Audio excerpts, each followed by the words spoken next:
ইকফা ইউনিভার্সিটির উদ্যোগে কৃতি ছাত্রছাত্রীদের সংবর্ধনা প্রদান অনুষ্ঠানের আয়োজন করা হয়েছে আজ আগরতলা রবীন্দ্র শতবার্ষিকী ভবনে। এক অনুষ্ঠানের মধ্য দিয়েই এদিন দেখা গেছে যে বিভিন্ন শিক্ষা প্রতিষ্ঠানের 1000-এরও বেশি কৃতি ছাত্রছাত্রীকে সংবর্ধনা প্রদান করা হয়। অনুষ্ঠানে প্রধান অতিথি হিসেবে উপস্থিত ছিলেন মন্ত্রী সুধাংশু দাস। এছাড়া উপস্থিত ছিলেন ইকফা ইউনিভার্সিটির কর্মকর্তা বৃন্দ, শিক্ষাবিদ, শিক্ষক, শিক্ষিকা, অভিভাবক এবং অন্যান্য বিশিষ্ট অতিথিরা।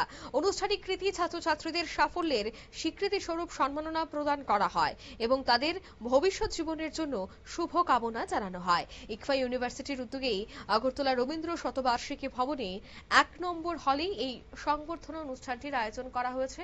এই সংবর্ধনা অনুষ্ঠান থেকে কি বলছেন প্রথমেই মন্ত্রী সুধাংশু দাস, শোনাবো।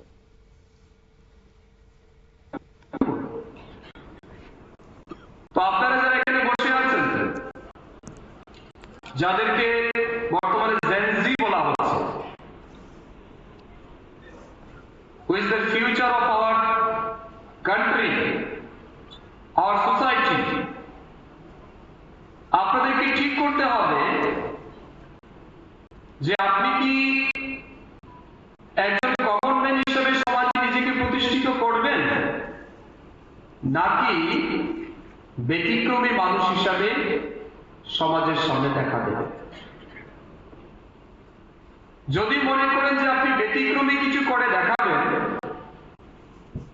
যদি মনে করেন যে আমি উল্লেখযোগ্য কিছু একটা করবো যাতে করে সমাজ, মানুষ কিংবা দেশ আমাকে মনে রাখে, তাহলে আমি মনে করি আপনার যে ডিগ্রি সবার আগে দরকার, যেটা ছাড়া সেই সফলতা সম্ভব নয়, সেই ডিগ্রির নাম হচ্ছে পিএইচডি ডিগ্রি। আপনারা শুনলেন, অর্থাৎ পিএইচডি ডিগ্রি সহ জীবনে বা সমাজে একজন ব্যতিক্রমী মানুষ হতে গেলে নিজেকে কিভাবে প্রতিষ্ঠিত করতে হয় এবং কি করতে হবে সেটা নিয়ে কিন্তু এদিন বার্তা রাখেন মন্ত্রী সুধাংশু দাস। অন্যদিকে কলেজ কর্তৃপক্ষ কি বলছেন শোনাবো।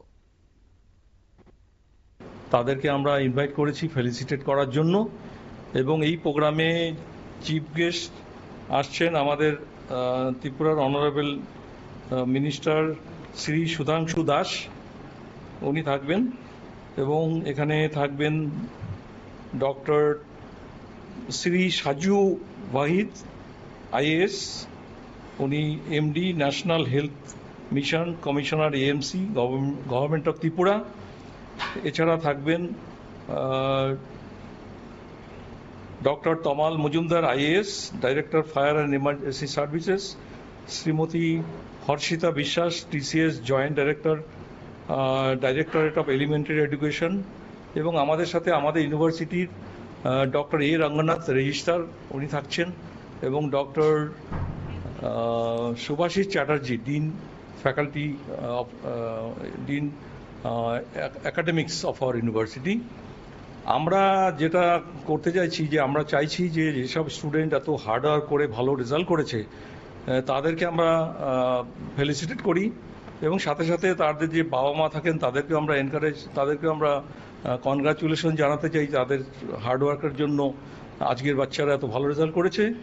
এবং সাথে সাথে আমরা অনেক টিচারদের ইনভাইট করেছি, স্কুলের প্রিন্সিপালদের, যাদের স্কুল থেকে খুব ভালো রেজাল্ট করেছে ছেলেমেয়েরা, তো তাদেরকেও আমরা ফেলিসিটেট করতে চাই। আমরা ইউনিভার্সিটি থেকে এটাই আমরা চাই যে ছেলেমেয়েরা যারা ভালো করে পড়াশুনো করে এবং তাদের বাবা মা যাতে তাদেরকে যেভাবে তাদেরকে পড়াশোনায় হেল্প করেছেন এবং ওনারা যেটা করছেন সেটা একটা সমাজের কাছে শেখার ব্যাপার আছে, যাতে সবাই আমরা মিলেমিশে আমাদের যে ছোট ছোট ছেলেমেয়েরা আছে যারা আমাদের দেশের ভবিষ্যৎ, তারা যেন এইভাবে মনোযোগ দিয়ে পড়াশুনো করে, হার্ডওয়ার্ক করে এবং ডিসিপ্লিন মেনে চলে, এবং তারা একদিন সমাজের প্রতিষ্ঠিত একজন নাগরিক হয়। সেই জন্য আমরা তাদেরকে ফেলিসিটেট করতে চাই, সম্বর্ধনা জানাতে চাই। আপনারা শুনলেন কলেজ কর্তৃপক্ষের বক্তব্য। তিনি বলছেন যারা হার্ড ওয়ার্ক করেছে, পরিশ্রম করে পরীক্ষা দিয়েছে এবং ভালো ফলাফল করেছে তাদের সংবর্ধনা, তাদেরকে উৎসাহিত করা। অন্যদিকে যে সমস্ত বিদ্যালয়গুলি ছাত্রছাত্রীরা ভালো ফলাফল করেছে সে সমস্ত বিদ্যালয়ের প্রিন্সিপালকেও আজ আমন্ত্রণ জানানো হয়েছে এবং তাদের হাতেও সংবর্ধনা তুলে দেওয়া হয়েছে। এ ধরনের অনুষ্ঠানের মাধ্যমে কৃতি পড়ুয়াদের উৎসাহ আরো বাড়বে এবং আগামী দিনে যেন তারা আরো ভালো জায়গায় পৌঁছাতে পারে সে কথাই জানান কলেজ কর্তৃপক্ষ। নিয়ে নিচ্ছি ছোট্ট একটি বিজ্ঞাপন বিরতির সঙ্গে থাকুন।